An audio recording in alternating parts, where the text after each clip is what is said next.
오늘 말씀은 마가복음 14장 32절로부터 52절까지 말씀입니다. 우리 함께 읽겠습니다. 저희가 겟세마네라 하는 곳에 이름에 예수께서 제자들에게 이르시되 나의 기도할 동안 너희는 여기에 앉았으라 하시고 베드로와 야고보와 요한을 데리고 가실새 심히 놀라시며 슬퍼하사 말씀하시되 내 마음이 심히 고민하여 죽게 되었으니 너희는 여기 머물러 깨어 있으라 하시고 조금 나아가사 땅에 엎드려 될 수 있는 대로 이때가 자기에게서 지나가기를 구하여 가라사대 아바 아버지여 아버지께는 모든 것이 가능하오니 이 잔을 내게서 옮기시옵소서. 그러나 나의 원대로 마옵시고 아버지의 원대로 하옵소서 하시고 돌아오사 제자들의 자는 것을 보시고 베드로에게 말씀하시되 시몬아 자느냐 내가 1시 동안도 깨어 있을 수 없더냐 시험에 들지 않게 깨어 있어 기도하라. 마음에는 원이로되 육신이 약하도다 하시고 다시 나아가 동일한 말씀으로 기도하시고 다시 오사 보신즉 저희가 자니 이는 저희의 눈이 심히 피곤함이라. 저희가 예수께 무엇으로 대답할 줄을 알지 못하더라. 세 번째 오사 저희에게 이르시되 이제는 자고 쉬라. 그만이다. 때가 왔도다. 보라 인자가 죄인의 손에 팔리우느니라. 일어나라 함께 가자. 보라 나를 파는 자가 가까이 왔느니라. 말씀하실 때 곧 12 중에 하나인 유다가 왔는데 대제사장들과 서기관들과 장로들에게서 파송된 무리가 검과 몽치를 가지고 그와 함께 하였더라. 예수를 파는 자가 이미 그들과 군호를 짜 가로되 내가 입맞추는 자가 그이니 그를 잡아 단단히 끌어가라 하였는지라. 이에 와서 곧 예수께 나와 랍비어 하고 입을 맞추니 저희가 예수께 손을 대어 잡건을 곁에 섰는 자 중에 한 사람이 검을 빼어 대제사장의 종을 쳐 그 귀를 떨어뜨리니라. 예수께서 무리에게 말씀하여 가라사대 너희가 강도를 잡는 것 같이 검과 몽치를 가지고 나를 잡으러 왔느냐. 내가 날마다 너희와 함께 성전에 있어서 가르쳤으되 너희가 나를 잡지 아니하였느니라. 그러나 이는 성경을 이루려 함이니라 하시더라. 제자들이 다 예수를 버리고 도망하니라. 한 청년이 벗은 몸에 배 홑 이불을 두르고 예수를 따라오다가 무리에게 잡힘에 배 홑 이불을 버리고 벗은 몸으로 도망하니라. 아멘. 네, 오늘 말씀을 보면 이제 겟세마니의 기도라고 하는 요한복음을 보면 요한복음 17장에 예수님의 기도가 나와 있는데 이제 그 기도와 기도에 이렇게 대응하는 그 기도라고 할 수 있는 이 복음서에는 겟세마네에서 기도하신 그런 기도가 있습니다. 근데 기도하실 때에 제자 지난번에 변형산에 데리고 올라가셨던 그 제자 베드로와 요한과 야고보를 또 데리고 올라가셨습니다. 그리고서 이제 기도하실 때에 보니까 이제 굉장히 놀라시며 슬퍼하시며 고민하셨다라고 이렇게 말씀하고 있어요. 죽게 되었다. 고민으로 죽게 되었다. 너희는 그리고 여기 머물러 있어라. 그리고 이제 예수님께서는 더 올라가신 것 같아요. 그렇게 기도하셨다는 거죠. 그래서 그 기도하신 내용을 봤더니 이때가 자기에게 지나가기를 구하여라고 이렇게 얘기하세요. 아버지여, 아버지께는 모든 것이 가능하오니 이 잔을 내게서 옮기시옵소서. 그러나 나의 원대로 마옵시고 아버지의 원대로 하옵소서. 예수님의 이 말씀을 이해하기까지 우리는 얼마나 영적으로 성숙해야 될까라고 하는 사실을 생각해 보게 됩니다. 왜냐하면 모든 성경은 아버지의 뜻에 따라서 그것에 초점 맞추어서 우리가 성경을 읽어야 하기 때문에 그래요. 그러니까 아버지의 뜻, 아버지의 계획, 그 모든 것 앞에 우리가 무릎 꿇고 그 모든 것 앞에 순종하는 그것이기 때문에 그렇습니다. 성경이라고 하는 것이. 그것을 제일 잘 보여주신 분이 예수님이시고 예수님은 그래서 죽기까지 복종하셨다라고 이렇게 얘기한 거죠.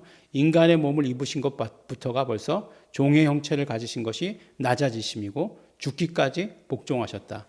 그래서 하나님께서 그를 높이셨다라고 이렇게 얘기하죠. 모든 이름 위에 뛰어난 이름을 주셔서 땅에 있는 것이나 하늘에 있는 것이나 땅에 있는 것이나 땅 아래에 있는 모든 것들이 다 무릎 꿇게 하셨다라고 이렇게 말씀하고 있어요. 예수님께서 이 하신 기도의 내용을 우리가 다 이해할 수는 없습니다. 그러나 정말로 그렇게 하실 수밖에 없었던, 독생자를 보내셔서 피 흘리시게 하실 수밖에 없었던 아버지의 사정을 안타까워하고 있는 거예요. 뭐 예수님께서 십자가에 달려 죽으시는 게 두려우셨겠구나, 뭐 이렇게 해석해서는 안 된다는 거예요. 예수님도 인간이실 때에는 이렇게 두려우셨구나, 그건 아니라는 거예요. 그러니까 아버지의 뜻에 절대적으로 순종하지만 그럴 수밖에 없으셨던 아버지의 사정, 그 사정을 안타까워하시는 그런 기도의 내용이죠. 근데 이제 여기서 이해할 수 없는 거는 제자들을 자꾸 와서 보신다는 거예요. 예수님 하시던 일 하시고 제자들은 그냥 거기서 있게 냅두시지, 자꾸 내려와서 보세요. 보니까 자고 있어요. 자고 있으니까 뭐라고 말씀하십니까? 시험에 들지 않게 깨어있어 기도하라, 이렇게 말씀하시는 거예요. 두 번째 또 보니까 기도 또 하시고 나서 또 내려와 보니까 또 자요. 그러니까 보니까 저희 눈이 피곤함일러라. 하루 종일 예수님 쫓아다녔으니까 얼마나 피곤하겠어요. 그러니까 무엇으로 예수님께 대답할 줄 알지 못했더라. 변명할 거리가 없다는 거죠. 그러니까 세 번째 내려올 때 또 자고 있으니까 이제 그만이다, 자라. 이제 이렇게 처음부터 그렇게 얘기하시지. 그럼 더 오래 잤잖아요. 근데 분명히 이렇게 말씀하시는 거, 깨어 있으라라고 하시는 이 말씀. 그러니까 예수 그리스도께서 부재하신다. 예수 그리스도께서 십자가에 달리신다. 그때 우리의 모습은 무엇이냐? 예수 그리스도께서 부활하고 승천하셨다. 그리고 예수님 다시 오실 때까지 기다리는 우리가 해야 될 것은 무엇이냐? 깨어 있어서 기도해야 된다. 시험에 들지 않게 깨어 있어야 된다라고 말씀하시는 거죠. 계속해서 말씀하셨던 게 그거잖아요. 그 마지막 때에 일어나는 일에 대해서 가장 많이 말씀하셨던 것은 미혹하는 것이라고 말씀하셨잖아요. 그러니까 그것에 대해서 시험에 넘어가지 않도록, 시험에 들지 않도록 언제나 깨어 있어서 기도하는 것 너무나 중요하다라고 이렇게 말씀해 주시고 계시는 것입니다. 그 다음에 이제 오늘은 여러 가지 사건이 있으니까 예수님을 붙잡으러 왔죠. 예수님을 붙잡으러 왔는데 누가 왔습니까? 유다가 인솔하고 왔어요. 대제사장들도 왔고, 그 다음에 서기관들과 장로들에서 파송된 무리와 검과 몽치를 가지고 왔다라고 이렇게 얘기하고 있습니다. 근데 이제 요한복음을 보면 그렇게 나오죠. 천부장도 왔죠. 그러니까 유대인들만 예수님을 잡으러 온 게 아니라 로마 군인들도 왔다는 거예요. 천부장이 무슨 기념식 하면은 이 지역에 국회의원 오셨습니다라고 해가지고 소개하는 것처럼 그렇게 오는 것일까요? 그렇지 않죠. 천부장이 왔다는 것은 그들의 군대가 왔다는 거죠. 천부장이라고 하는 것은 약 600명 정도의 군사를 거느린 사람을 말하는 거예요. 그러니까 천부장이 왔다는 것은 그 밑에 군대가 왔다는 거예요. 그리고 그 다음에 더불어서 이제 이 대제사장이 파견한 그 사람들, 무리라고 하는 것은 성전 수비대죠. 성전을 지키는 사람이 있었어요. 그래서 그 성전 수비대 사람들도 보냈다는 거죠. 그럼 로마 군인이 그만큼 왔으면 어떻게 해야 되겠어요? 그만큼의 인원이 또 와야 되는 거예요. 그러니까 굉장히 많은 인원이 예수님을 붙잡으러 온 거예요. 예수님, 무장하지 않으신 예수님 한 사람을. 근데 무장하지 않았는데 단검은 있었죠. 베드로가. 그래가지고 꺼내가지고 대제사장의 종 말고의 귀를 잘라버렸죠. 예수님 그 자리에서 치료해 주시는 일까지 있지 않았습니까? 근데 예수님께서 그렇게 많은 사람이 와서 붙잡으려고 할 때에도 예수님께서 뭐라고 말씀하시죠? 내가 날마다 너희와 함께 성전에 있어서 가르쳤을 때 너희가 나를 잡지 아니하였도다 라고 이렇게 말씀하세요. 근데 이게 뭐냐라고 이렇게 말씀하시는 거죠. 그러면 지금은 상황이 달라졌느냐? 그래도 예수님 안 잡히실 수 있었지만 예수님께서 잡히세요. 왜 잡히시느냐? 이는 성경을 이루려 함이니라 라고 이렇게 말씀하세요. 어떤 성경 말씀일까요? 성경 말씀을 구체적으로 말씀하지 않으셨으니까 잘 모르겠지만 아마도 이사야서에서 나오는 53장에 나오는 그 말씀 중에 하나일 것이다 라고 이렇게 생각이 됩니다. 뭐라고 말씀하시냐면 세번역 성경으로 읽어드리면 남들이 죄인처럼 여기는 것도 마다하지 않았다라고 이렇게 예수님 말씀하세요. 이사야서 53장은 제가 세번역으로 읽는 것을 좋아하지 않습니까? 53장 첫 번째 구절에 보면 그는 항상 앓고 있었다 라고 하시는 말씀과 또 보니까 남들이 죄인처럼 여기는 것도 마다하지 않았다. 왜요? 왜 예수님께서 그것을 마다하지 않고 왜 이 성경의 말씀을 그대로 이루려 하셨겠습니까? 그렇죠. 예수님께서 우리의 죄를 짊어지셨어요. 우리의 죄를 짊어지셔야 죄인이 되실 수 있잖아요.